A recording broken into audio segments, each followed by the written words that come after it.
નમસ્કાર દર્શક મિત્રો દર વખતે એમ સમજીએ કે જો ક્યારેક આપણા સાથે ખોટું થાય છે ને તો એ આપણી જ ભૂલના કારણે થાય છે. હંમેશા એવું ના હોય કે કોઈ આપણે સાથે કંઈક ખોટું થાય તો એના માટે બીજો વ્યક્તિ જવાબદાર, એવું નથી મિત્રો. આપણા સાથે જે ખોટું થાય ને એના માટે જવાબદાર આપણે પોતે જ હોય છે. પણ દર વખત એવું નથી, ક્યારેક એવું પણ થાય છે કે આપણે જવાબદાર ના પણ હોઈ શકીએ, કેમ કે આવી ઘણી બધી એવી ઘટનાઓ ઘટે છે. એવી એક ઘટના વિશે અત્યારે અમે જણાવવા જઈ રહ્યા છે. એ આપણા જે બસ ડેપો યા બસ મુસાફરીની લઈને વાત કરી રહ્યા છે મિત્રો, કે જ્યારે તમે મુસાફરી કરો છો ને, કે બસની વાત હોય યા રેલવેનો, તો અમને એટલો બધો અનુભવ નથી, પણ આ એક અમારા સાથે અનુભવ થઈ ચૂક્યો છે. એટલે ઘટના અમારી સાથે ઘટી ચૂકી છે ને, એ જ ઘટના તમને સાચી અને હકીકત જણાવવા જઈ રહ્યા છે મિત્રો. જ્યારે તમે બસમાં મુસાફરી કરતા હોય છે તો મુસાફરી કરો છો તો શું વસ્તુ ધ્યાનમાં રાખવાની છે, કઈ રીતે ધ્યાનમાં લેવાનું છે, ને તમારા સાથે કદાચ ઘટના ઘટી હોય તો કોમેન્ટ જરૂરથી કરજો મિત્રો. જ્યારે તમે કોઈ જગ્યાએ કોઈ સ્થળાંતર કરો છો બસમાં, ત્યારે તમે કદાચ ઓનલાઈન જ્યારે એ સ્કેનર આપણે કંડક્ટર સ્કેનર આપે છે અને તમે પેમેન્ટ કરો છો, તો એ પેમેન્ટ તમારા એકાઉન્ટમાંથી યા ફોનપે યુપીઆઈથી ડેબિટ થઈ જતું હોય છે ને, ત્યારે એના પછી કદાચ ટિકિટ ના નીકળે એવું પણ બને છે. એટલે મારી સાથે આ ઘટના ઘટી ચૂકી છે. 2 દિવસ પહેલાં હું અમદાવાદ ગયો હતો મિત્રો. ત્યારે એવું થયું કે મારા એકાઉન્ટમાંથી 206 રૂપિયા જે ટિકિટ દર હોય છે ને એ કપાઈ ગયો, પણ ટિકિટ ના નીકળી. એટલે એના માટે પછી મને કંડક્ટરે જણાવ્યું કે ભાઈ, તમારા એકાઉન્ટમાંથી ભલે પૈસા કપાઈ ગયા પણ ટિકિટ નીકળતી નથી, ટિકિટનો સમય પૂરો થઈ ગયો છે, તો હવે તમારે મને કેશ આપવું પડશે. તો મેં કીધું કઈ રીતે, મારા એકાઉન્ટમાંથી તો પેમેન્ટ જતું રહ્યું છે.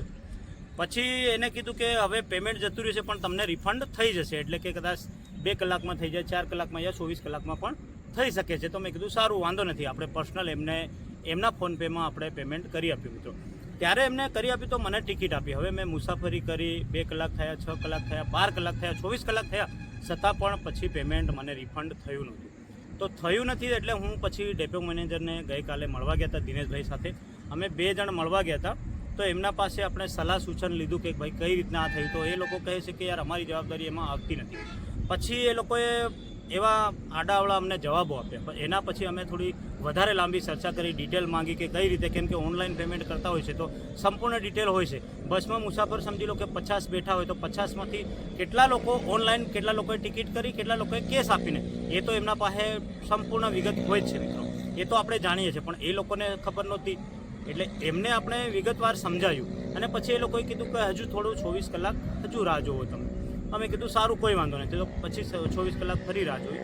પણ મિત્રો એના પછી પણ આપણા એકાઉન્ટમાં પેમેન્ટ નથી આવ્યું.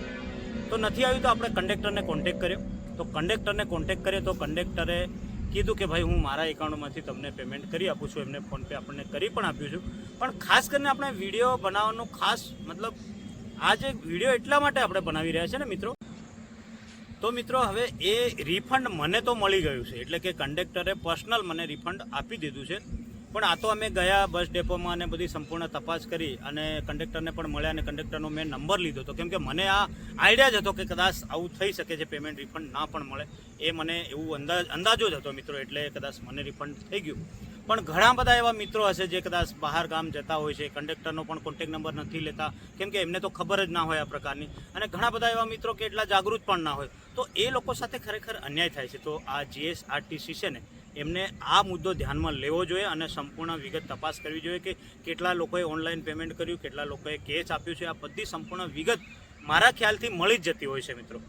તો ઘણા લોકો સાથે આવું થાય છે ને, એના લીધે જ આપણે આ વિડીયો બનાવી રહ્યા છે મિત્રો. તો ઘણા જે પણ મિત્રો સાથે આવી ઘટના ઘટી હોય ને એ કમેન્ટ કરજો અને આગળ આ વિડીયો વધુમાં વધુ શેર કરજો, કેમ કે બીજા લોકો સાથે આવી ઘટના ના ઘટે. કદાચ આ તો 200 રૂપિયા છે, અમદાવાદ જવા માટે કદાચ આપણે 500 કિલોમીટર 1000 કિલોમીટર જતા હોય છે, ત્યારે 1500 રૂપિયા આપણી ટિકિટ થઈ જતી હોય. કદાચ એક વ્યક્તિ તો ઠીક છે, કદાચ 5-10 વ્યક્તિની ટિકિટ એક સાથે લઈ લીધી હોય ને એમના સાથે આવું થયું તો કેટલું બધું નુકસાન જઈ શકે છે. આજે 200, 500 કે 1000 રૂપિયા કોઈ મોટી વસ્તુ નથી, પણ કોઈ વ્યક્તિ, ઘણા એવા વ્યક્તિ છે જેને 1000-2000 રૂપિયા 2-5 માણસોની ટિકિટ લઈ લો તો ઘણું મોટું નુકસાન પણ થઈ શકે છે. તો ખાસ કરીને જીએસઆરટીસીના જે પણ અધિકારીઓ છે, કર્મચારીઓ છે, જેનામાં આ આવતું હોય ને આ મુદ્દો જે પણ પ્રકારનું, એ લોકોએ ધ્યાનમાં લેવું જોઈએ અને સંપૂર્ણ વિગત જાણવી જોઈએ. અને એ લોકો ના જાણતા હોય તો આગળ પણ તપાસ કરવી જોઈએ.